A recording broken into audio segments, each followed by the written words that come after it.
ஆனா தேர்தல் காலத்துல அதிமுகவே கிடையாது, திமுகவும் தமிழக வெற்றி கழகம் மட்டும்தான் இருக்குன்னு சொல்லி விஜய் மீண்டும் மீண்டும் திட்டவட்டமா சொல்லிட்டு வராரு. அவருடைய எல்லா கட்சியும் இங்க இருக்க அரசியல் கட்சி எல்லாரும் நாங்களே முதலமைச்சராக நாங்களே சொல்லிட்டு வராங்க. இதை நம்ம மறுக்க முடியுமா? மறுக்கின்ற கடமை மக்களிடம் இருக்கிறது, வாக்களிக்கின்ற கடமை மக்களிடம் இருக்கிறது.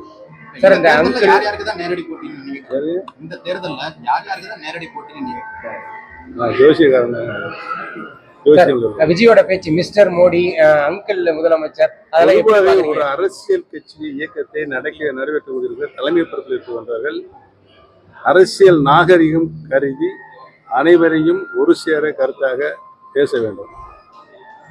அவருடைய பேச்சில் சில பேச்சுகள் ஏற்றுக்கொள்ளக்கூடியது இல்லை. தமாசா பேசுனாரா, துணியை வச்சு பேசினாரா, சூது வச்சு பேசினாரா எனக்கு தெரியாது. ஒரு பெருந்தன்மையோடு பேசுகின்ற கருத்தை அவர் பேச வந்து இப்போதான் கட்சி ஆரம்பிச்சிருக்காரு.